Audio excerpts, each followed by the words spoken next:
We are about to get started. Live stream. Let's go. Come check us out.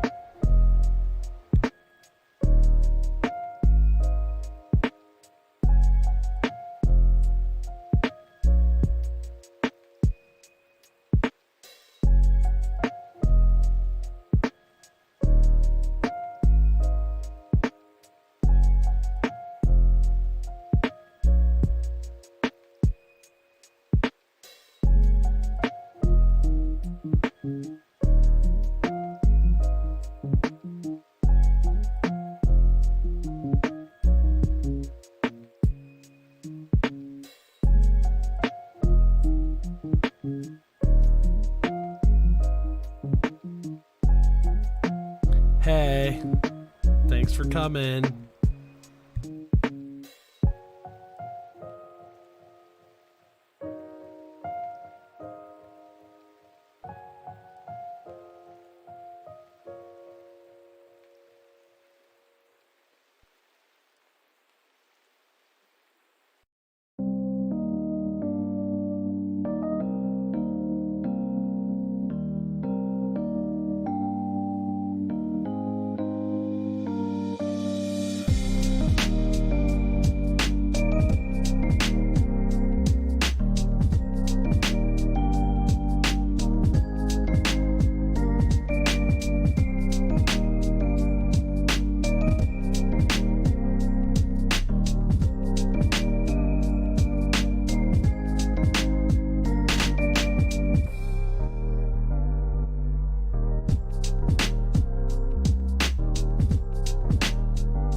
All right. I am ready to get started. I think I am done social media itting up. That was a fat beat to get the night started. Just kind of digging that for sure. Well, let's see how our lighting looks. Oh, I think it's all screwed up. That's not the right screen.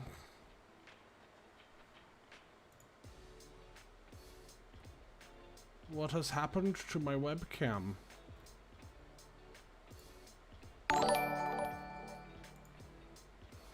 John, thanks for the follow, my friend. Appreciate it.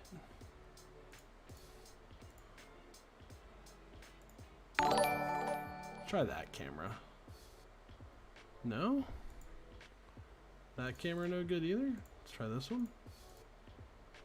Oh, we found it. Hey, hold on, be right back.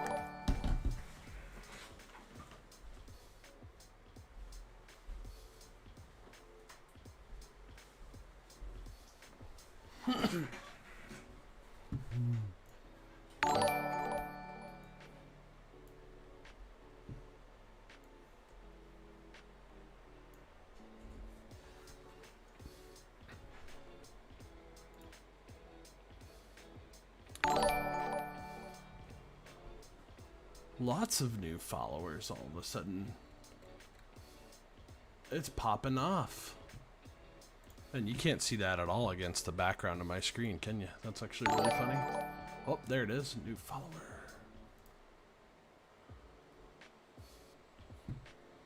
I think it's announcing all of my Facebook followers because I linked my actual Facebook page and I have a lot of likes on there.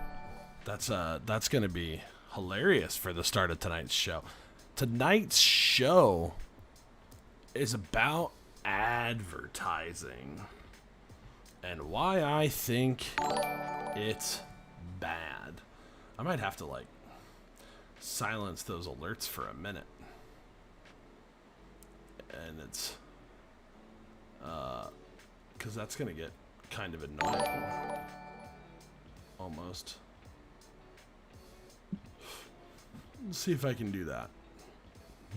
Mute event sounds. Let's see if the next one that pops up. All right, excellent. That did not come through. Do really appreciate the following I am building here. I should be live on all 3 platforms. You had quite a talk about advertising today? Or did you have it with me? Is that what you're saying? You and I had that talk.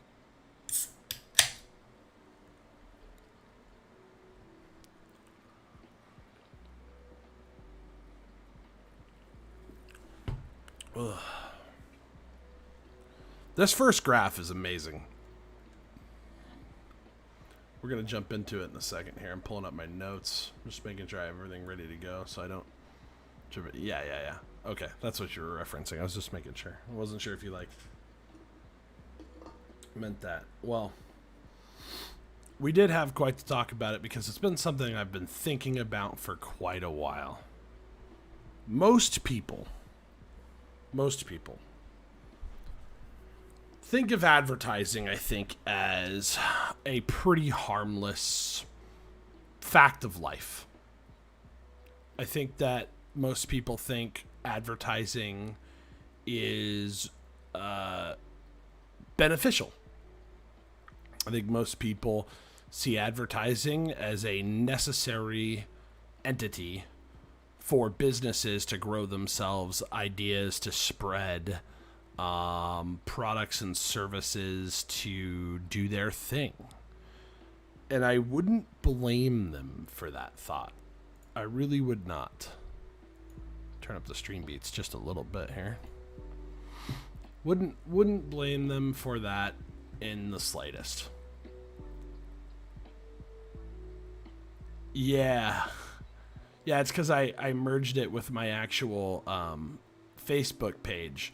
So my follow count, all of those that you're seeing come through that are being announced are all from Facebook. And there is my wife from her Twitch account with a new follow. Hi. Hello. Hello, love. Thanks for joining. So I want to start with a question. A thought experiment that you can ask yourself. I want you to think of the most valuable products in your life. Let's take 5 of them. Okay. Take a chance. Take the moment now.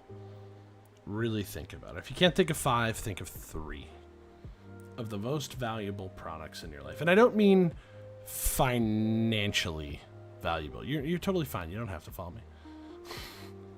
It does help, though. Love you very much. And in those products that you're valuing highly, I mean valuable to you. The ones that you use every day, the ones that you care about. Some things that we buy are very expensive, and we don't actually have high value for them.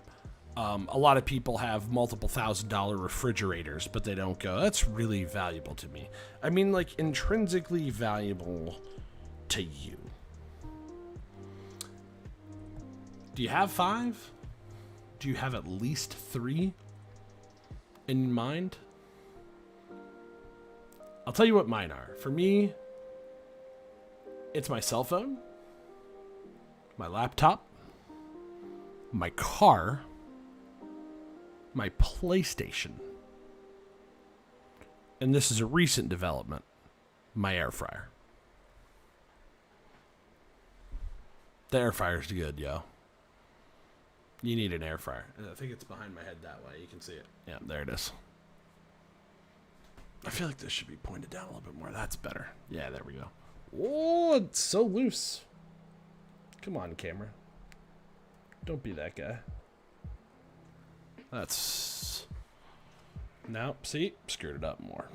All right, now that you have your 5 products in mind, or 3, that are most valuable to you, genuinely consider if you would have still bought those items had you never seen an ad for them. My wife is correcting me that it is her air fryer, and that's correct. But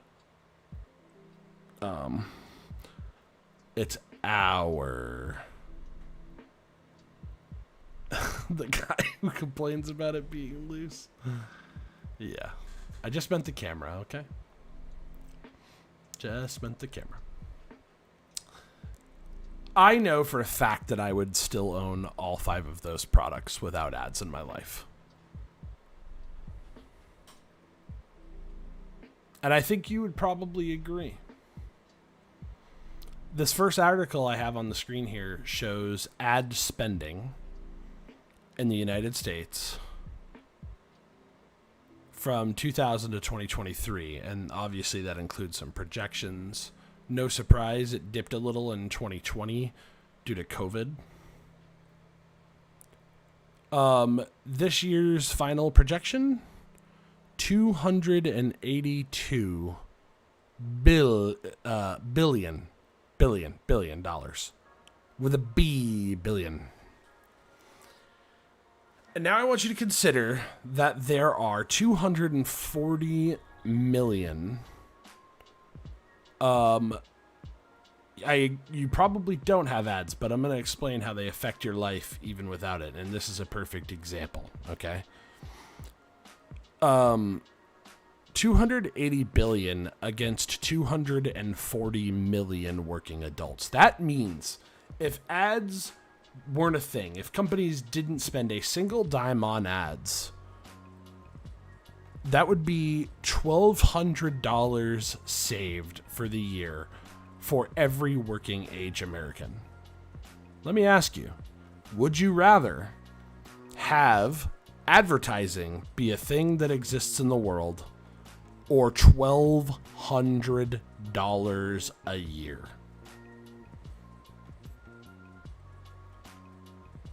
I know my answer. It's a rather simple one.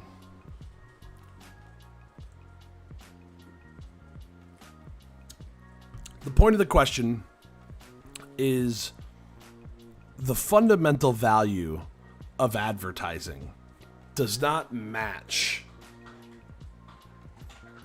even slightly what we put into it in terms of spending and why we do it in terms of spending. I mean, this is really outrageous. Really outrageous. I'm kind of wondering, is my audio all good? Do I have everything set good? Do I sound good? Somebody tell me in chat.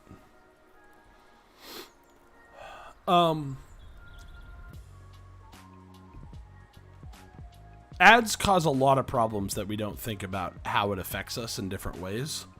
But they are the reason why many, many social media companies exist entirely. They're entitled. Thank you. Appreciate that. Their entire existence right now is dependent on advertising revenue. It's their whole business model. And it's based on this growing industry that is incredibly large. Incredibly large. So, let's go through it.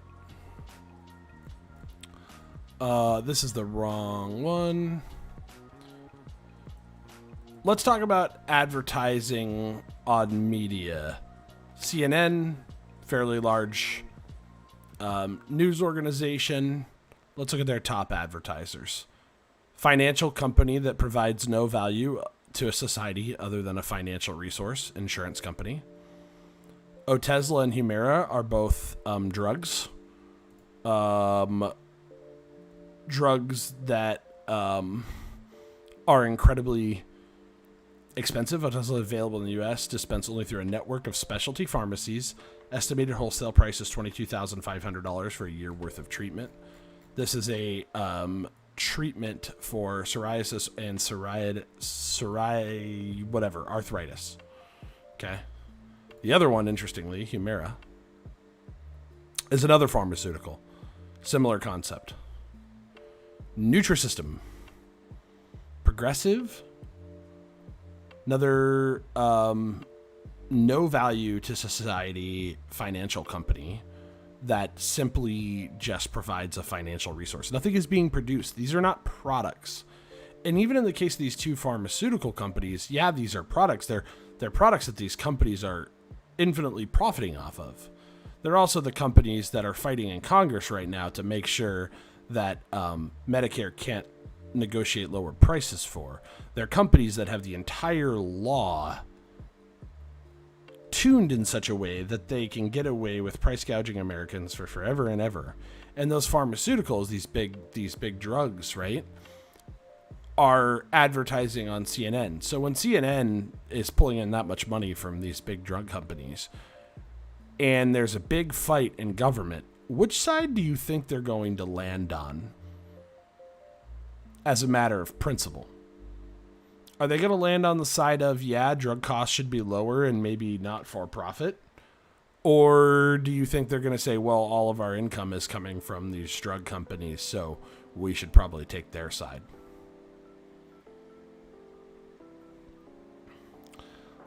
Laser Spine Institute? I don't even know what that is. NordVPN is an internet private security thing.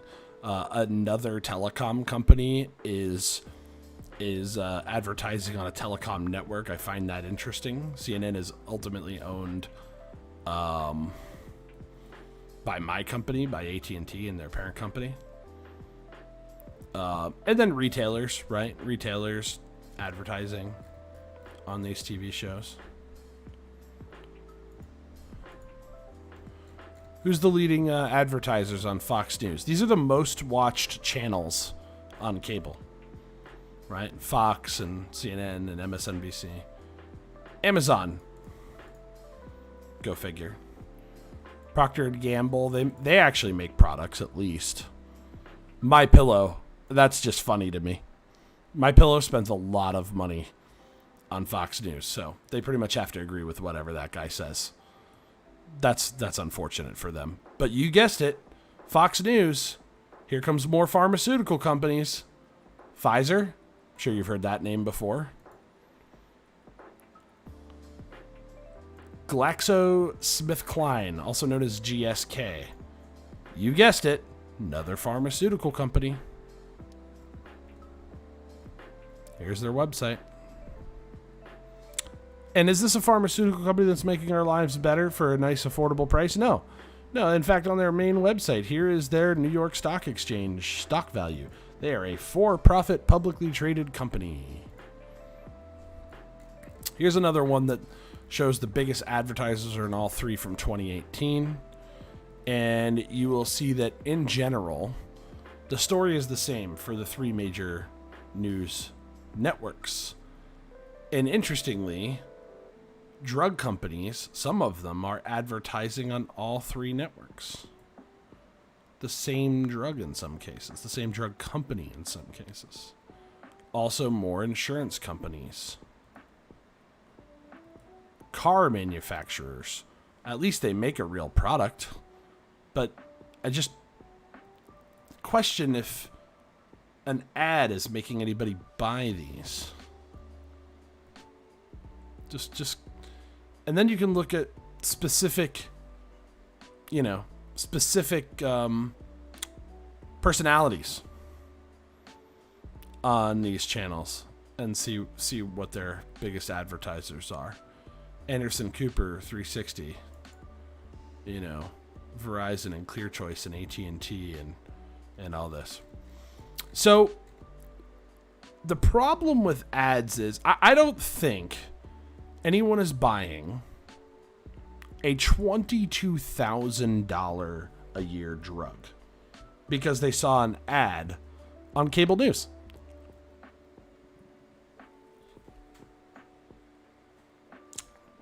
And if you believe that, I have a bridge to sell you. 2, actually.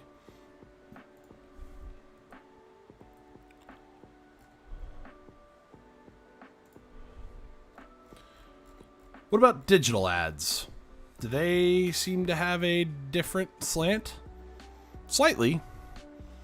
More telecom companies advertising on other telecom companies. You see a lot of that. HBO, Wix.com, CBS, pizza companies, restaurant business. At least that's a real product. And then the government and Donald Trump were the top advertisers on Facebook in 2020.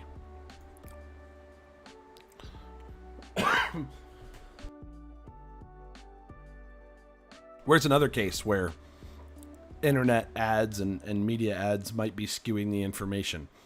This was one of the very first stories we talked about on the show.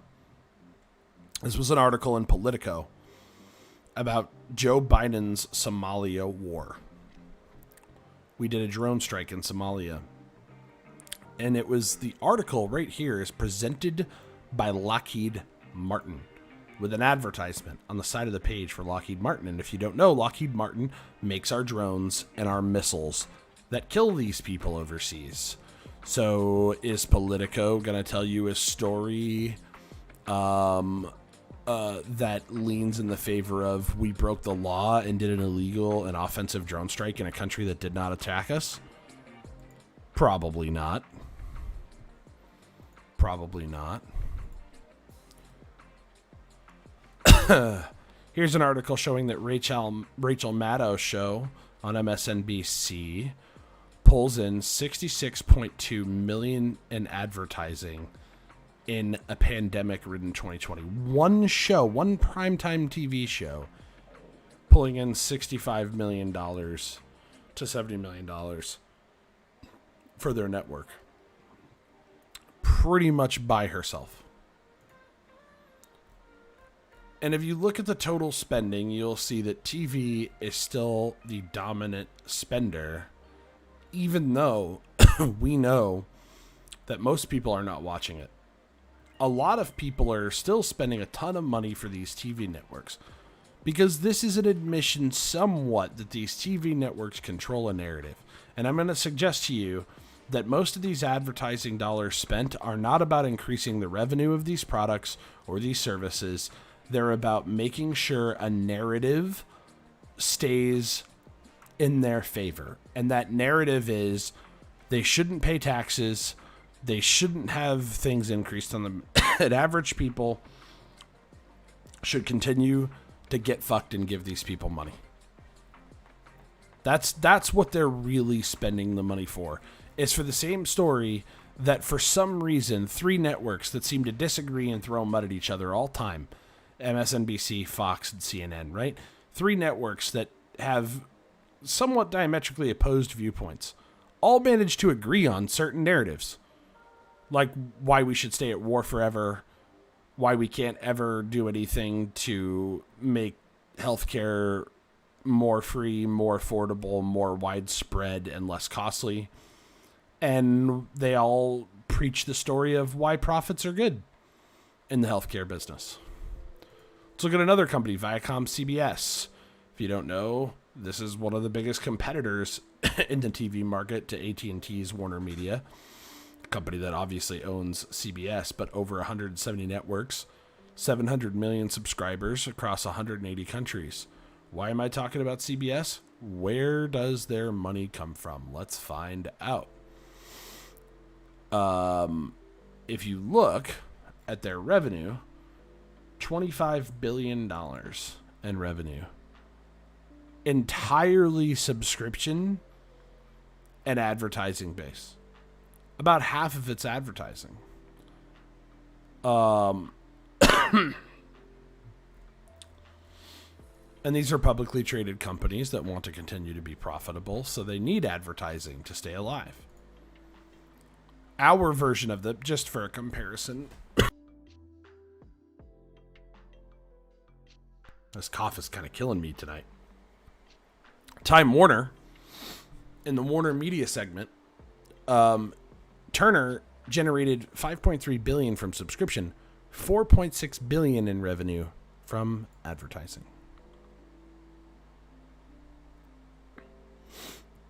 All in the Turner business segment, which controls their TV segments.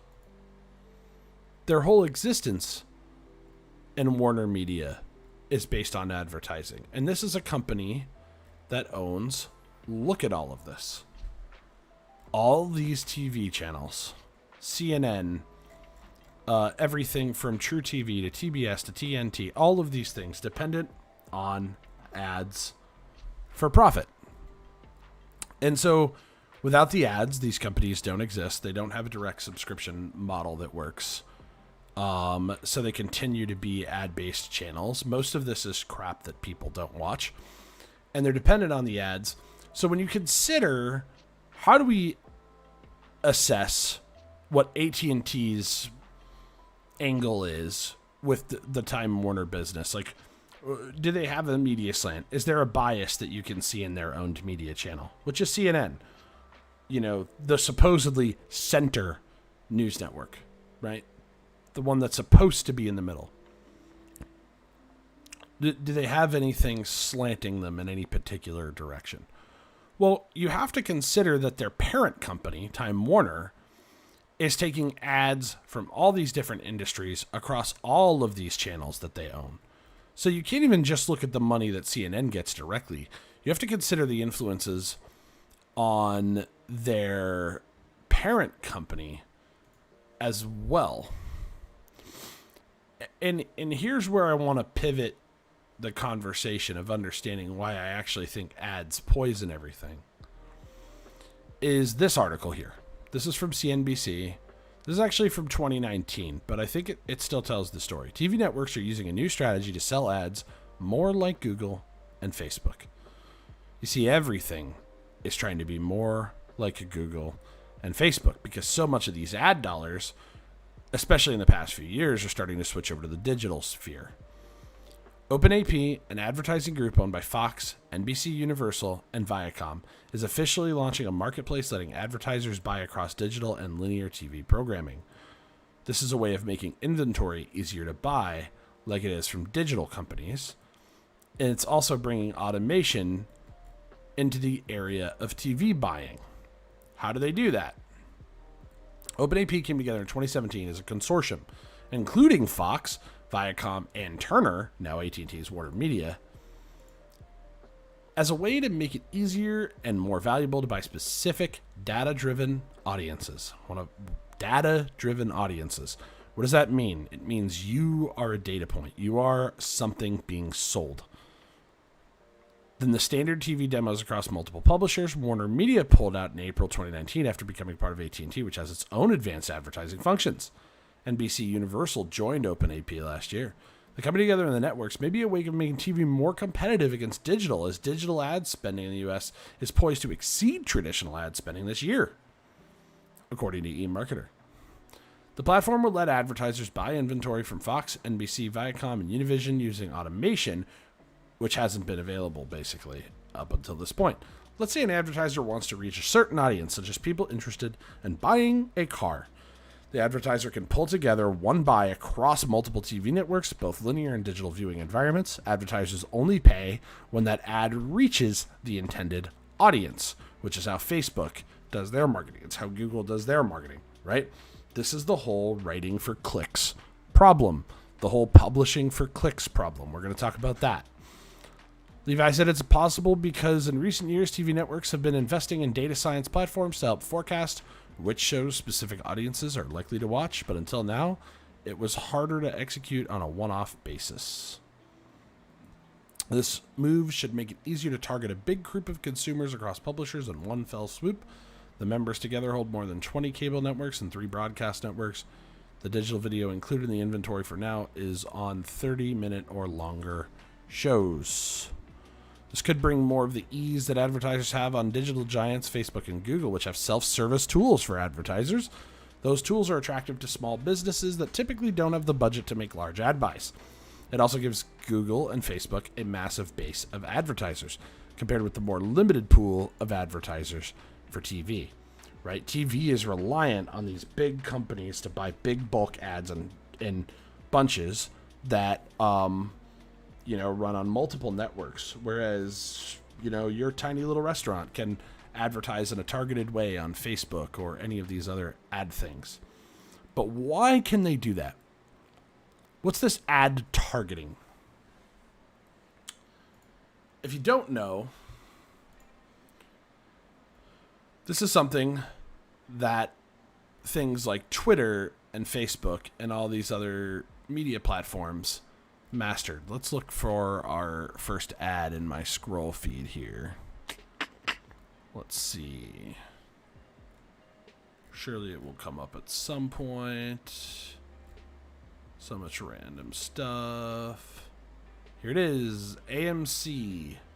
This is because I follow a bunch of people on Twitter who bought into the whole AMC GameStop revolution against these stock companies. So it knows that I'm somebody who's into that. So it's going to show me the AMC Plus feature. And you can see the little promoted tag at the bottom. Very subtle, very sneaky. Didn't even know. But based on all of my followers, they have the data on me to know which ad to sell me and which ad I might click on. And those kinds of numbers are visible here. And I've actually advertised on Facebook for this show once or twice and seen how this works. I mean, they can tell you down to a T exactly what audience you want to target, how many people you want to reach, and how much it's going to cost to do that. Is this good for us? That's the question that's at the core tonight. Is any of this good? Does any of this corrupt information? Do you want to be controlled by an algorithm? Do you want powerful corporations controlling your news?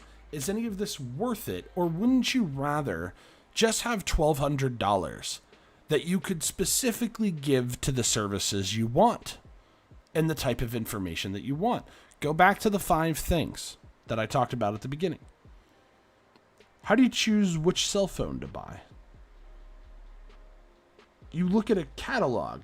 It's a modern day version of a catalog, but it's a catalog. You don't need an ad. Nobody's like, by the way, the new iPhone. You're like, no, dude, I already know I want an iPhone or a Samsung, right?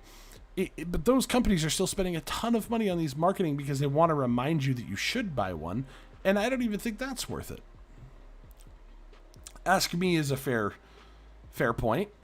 A lot of people do that. They ask their friends, they ask people who are close to them which was a good one to buy, if they should even buy a product or service, right? Is there anything good on Disney Plus? Is Disney Plus worth getting? You want a friend's review, or you're going to look at cataloged websites. Those are services worth paying for that shouldn't rely on ads. I'm curious what this notification is. Oh, it's just telling me that I retweeted a tweet from Andrew Yang. That's funny. So,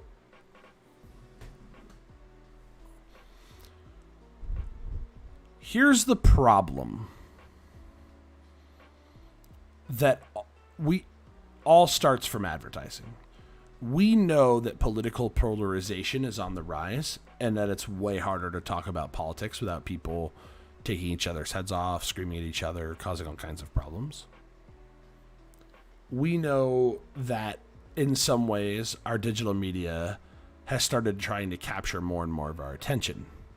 Why has digital started to take over from TV and take so much more of the money? Well, number one, it's more effective at maintaining our attention.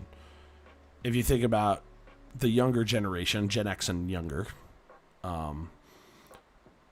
as you get younger, the more time somebody is spending on various social media platforms that are entirely funded through advertising dollars. Snapchat, Twitter, Facebook, Instagram, same company, both of those together. Okay. Reddit, all of these kinds of different various social media, TikTok. And ads are their entire funding source. And why has so many companies managed to switch? Why are they more effective? Because everything you do on every single one of those websites is captured. Every time you hover over a link and even think about clicking on it, if you decide not to click on it or decide to click on it, that's tracked. They know where you're hovering your mouse. They know where you stop your scroll on your screen. They know everything about you based on your activity on these platforms, and they create an online profile of you. This is all in a documentary called The Social Dilemma, which you can learn about, which many of the people who created these monetization systems talk about, and they're terrified of. And they turn around and they sell that to an advertiser. The thing they say in that documentary, and I think it's the most true statement on earth, is if you are using a service that you are not paying for, if you haven't been sold something and yet you're getting to do something online, you are the thing that is being sold. And this is true. Your profile with your tastes and your passions and your desires is being sold to an advertiser right now. And all of this creates the need for really, really, really bad things. And here's what I mean. For you to be a good data point for Twitter or Facebook, you need to spend more time on the platform. So they do everything they can to addict you and capture more of your attention. Try to remember what it was like before the endlessly scrolling feed. Try to remember what it was like before you could get randomly lost in your device for 30, 40 minutes at a time. Sometimes an hour, 2 hours. And you stop and you go, how the hell did I lose 2 hours? I don't even know what happened with that time. Try to remember what it was like before that.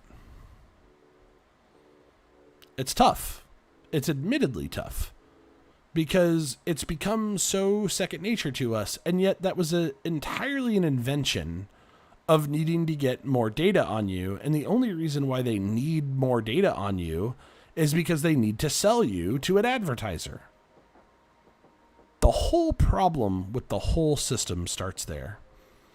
And now I want you to think about a couple of different categories of ads that don't really matter. So of that $280 billion, $8 billion is going to be spent on political ads. Or when it's all said and done and everything's tallied, $8 billion is what was spent on the 2020 presidential campaign season. Did ads really change anybody's mind or do anything to help us more effective? No, they're all negative. They're all horrible.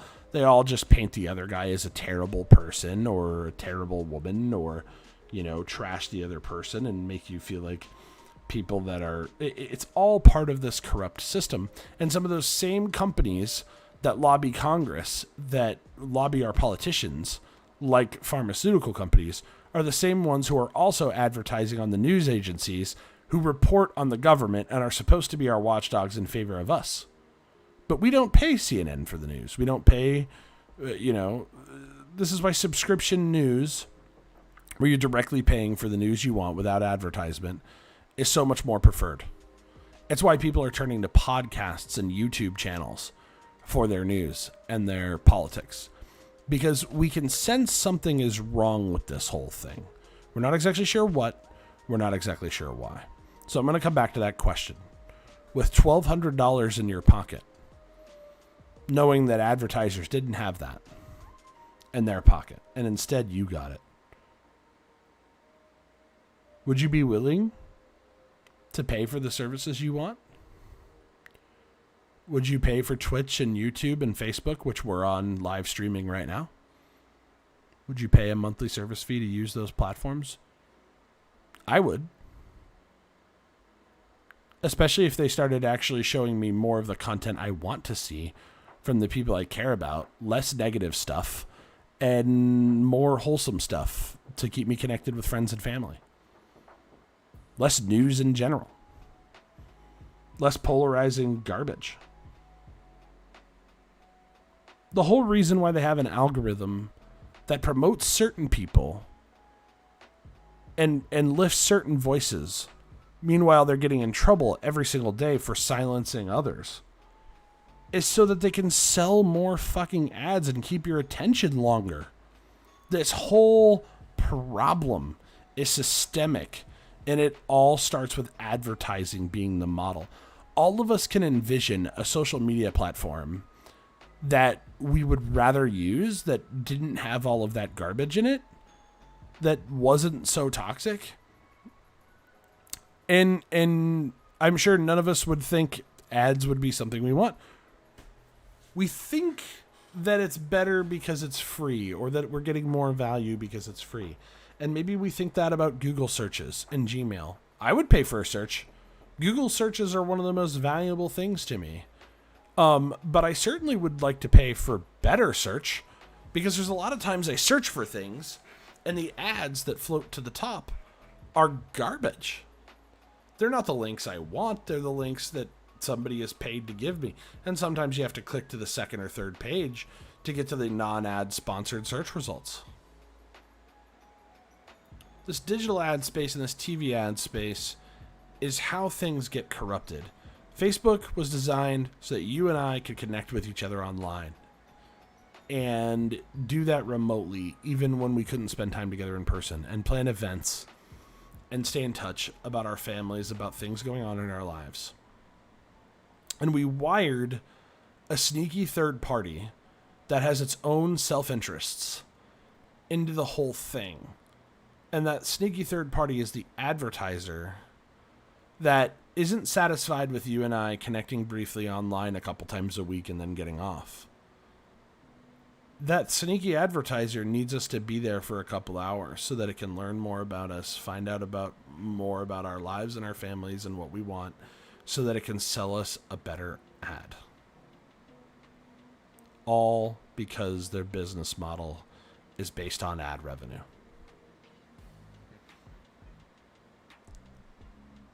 I don't think a case exists out there that this is good for society. Would we pay directly for the content we want? Think about it even in your own life. Like, all the best shit is stuff that you directly pay for. Your streaming services, the video games you want to play.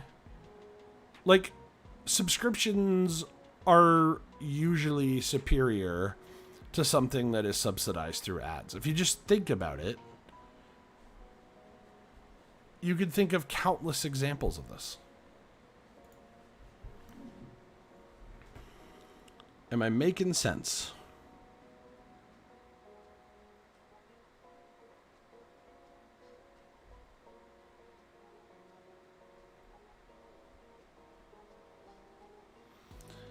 I hope I'm making sense. The worst part is the corruption of the information. The worst part is the nefarious intentions behind some of the ads.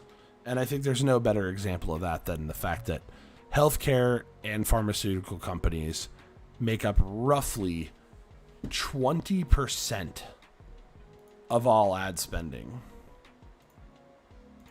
20% of all ad spending. I believe that was in this journal here. Let me see if I can find this. So here are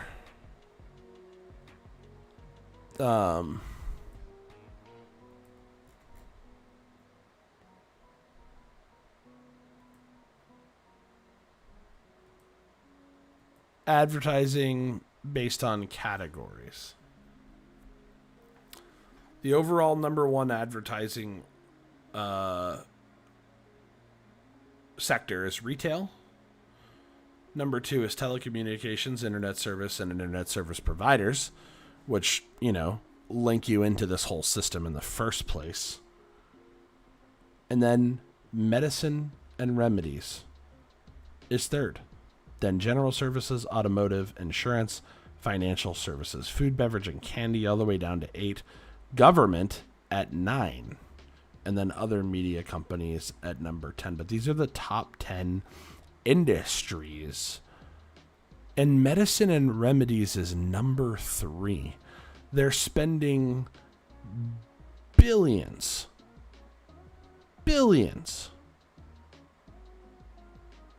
Like 12 billion a year on ads, which tells you that they're getting a return on investment for those ads in some way.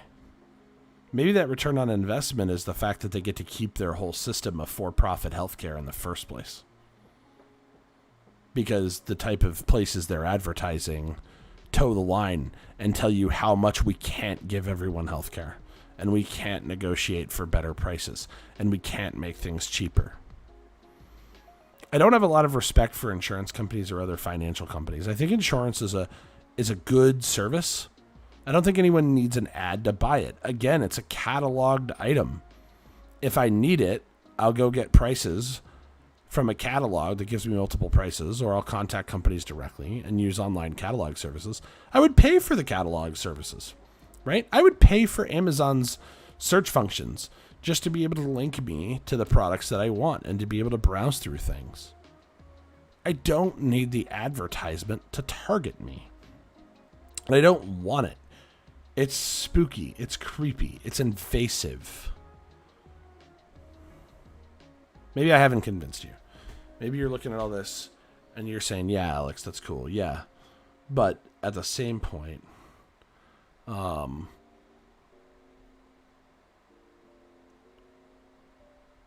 ads are good. They help companies grow. They help different things. Look at these biggest categories. Do retail businesses really need ads to grow? Like, if it's a good retailer, shouldn't it survive on its own? Shouldn't it work because of the merits of it by itself? Telecommunications and internet service providers and internet services, did they need ads to grow? Is that really true? The only reason they're spending all that money is to try and maintain edges over their competitors within themselves, right? They could do that by simply offering a competitive product that people find out is better than their competition, rather than buying our love and affection. I think we can all agree that medicine and remedies is the worst example of this. And automotive is one that I have a hard time even wrapping my head around. But even think about the conversation around climate change and what we can do about that. You know, the whole automotive industry relies on the oil industries and the natural gas industry and all of those things, while we're tearing up our planet, destroying it. And the media tells us one story all the time about it, that we can't do anything about it. We can't invest in green energy. We can't move away from fossil fuels. And they take a ton of money from that industry. There's a direct connection between getting a bullshit story about change that we can make in society that would be good for everybody, and the advertising dollars that get spent to tell us the same story. There's a clear direct connection there.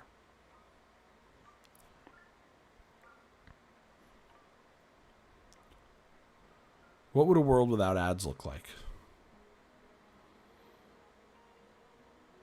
Honestly, not that different. It's just wasted money. It's just wasted value. No one is benefiting except the already super wealthy, the already super privileged. The only people benefiting from this are the people who are using it to buy more capital investment, get more funds, get more revenue. They're the companies that already have all of the fucking money to begin with. They're the people that already have all of the money to begin with. And they're the ones who spend the most on ads. A lot of us, when we think about ads, we're like, I love to hear about that cool new thing. with $1,200, you could find out about that cool new thing some other way and buy it. Pretty much all of the most valuable things I mentioned are about $1,200, except my car. The air fryer is actually a lot cheaper. Buy 12 air fryers. Or like 7 or 8 of the mid-range ones. Ours I got on a really good deal.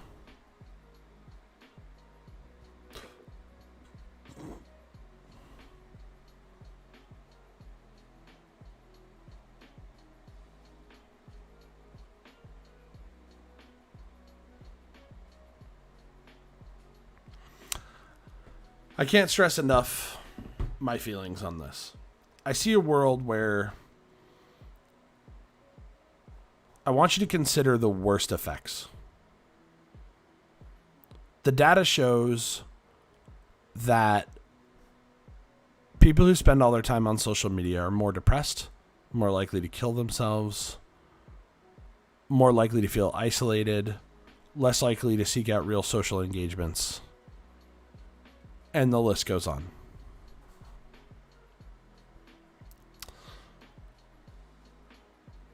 We know that that's because of a time imbalance and dopamine reactions due to systems in these social media websites and social media platforms, like responses, likes, and comments.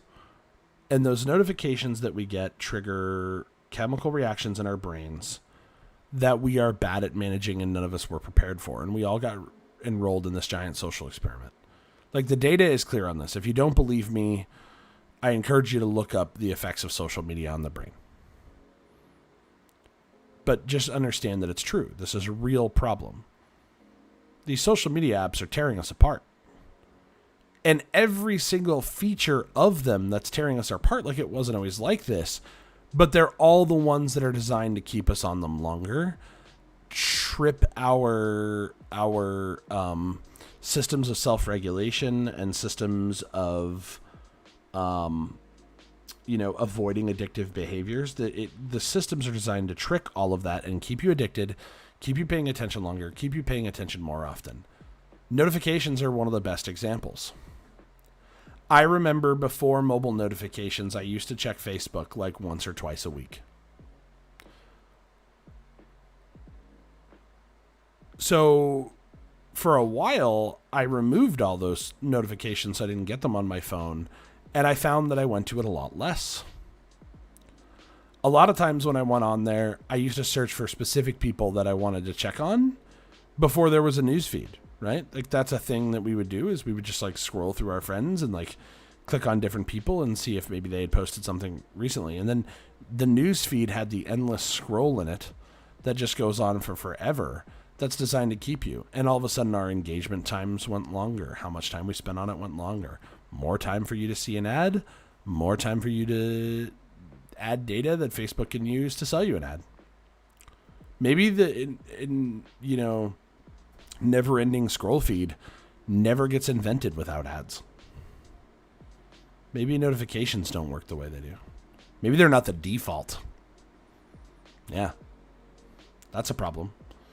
We think that notifications are a must. We think that we have to respond to our phone. Every vibration, every buzz, every ding, every boom. I've got to have it. I've got to answer it. It's an addiction. And that addiction is created by advertisers.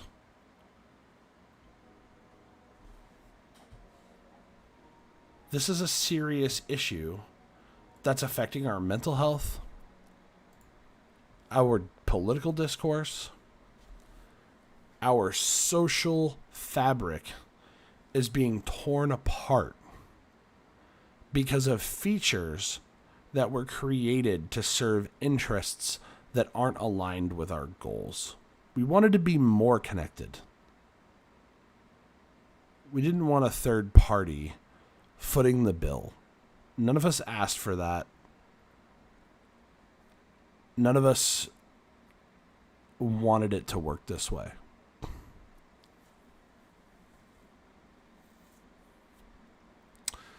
And maybe you think, okay, so this ad problem in the digital space is bad, but that doesn't really apply to the TV ads. The problem is we're all a part of an attention economy. And we have to be sold to the attention grabbers, whether that's the TV networks, the online platforms, or the podcasts and that kind of thing. Like, if you think about where's the best information that life has to offer, and you really, really think about it, what's the most reliable information sources? Books? Wikipedia?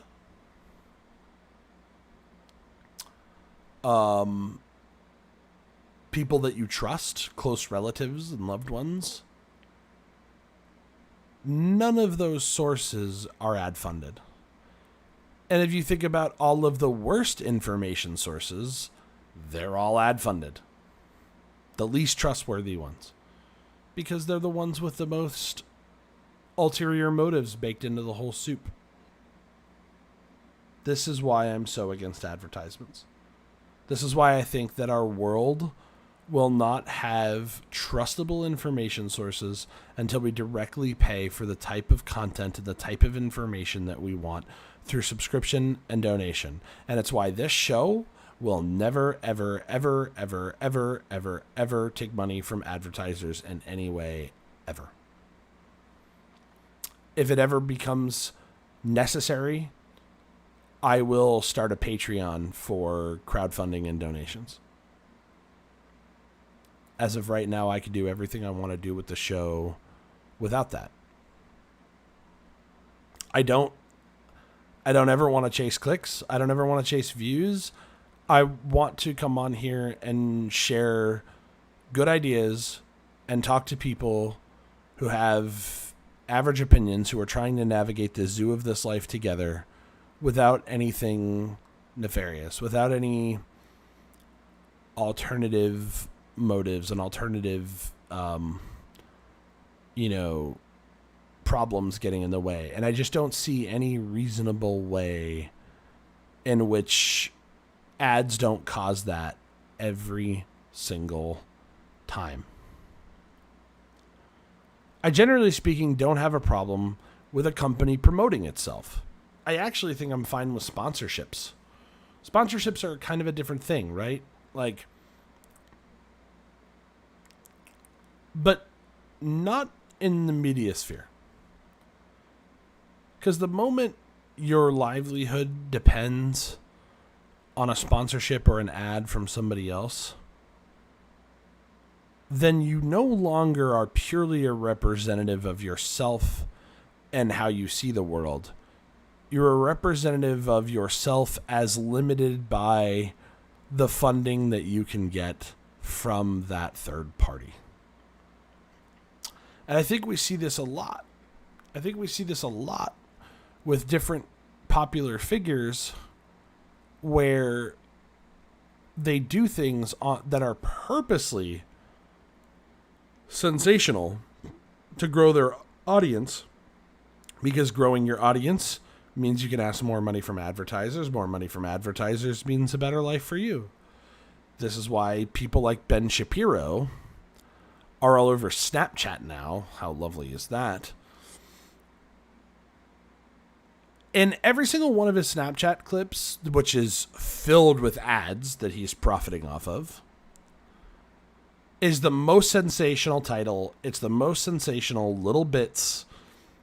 It's not thought out. It's not careful. It's literally just, here's a thing I know you would be angry about because you're on the right. Be angry about it. No one's learning anything. No one's getting anything. No one's making their lives better. Even if you agree with Ben Shapiro, that you should recognize that that's garbage and it's bad for you.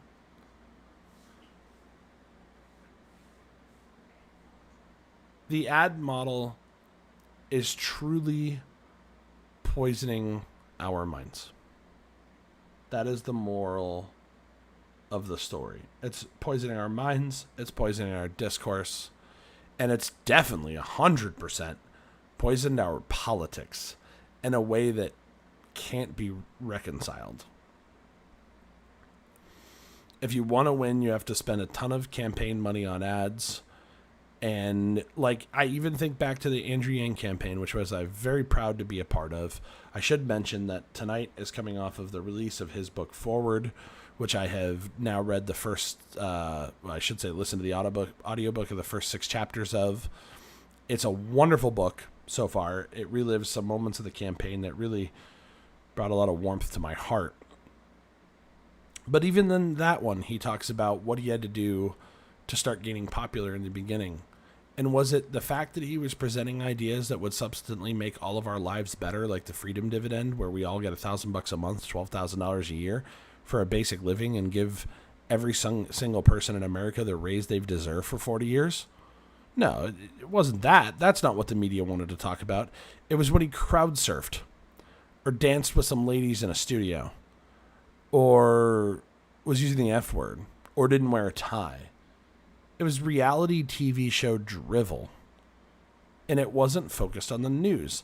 The news stations don't care what the news is. They don't want to tell you what the news is. They want to make the news and keep your eyeballs glued to it in a fight for your attention, because that's the only way they continue to make money, by turning around and selling back to advertisers.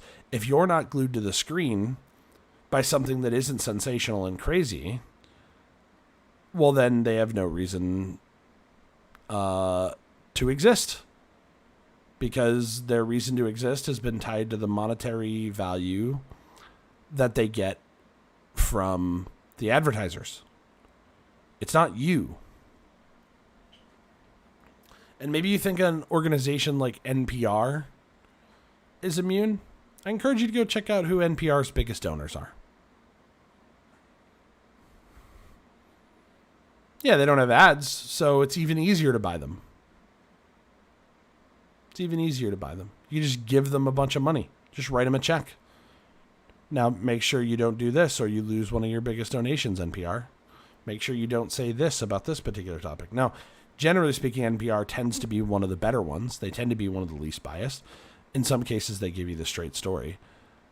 But they also do a lot of things that are pretty sketchy.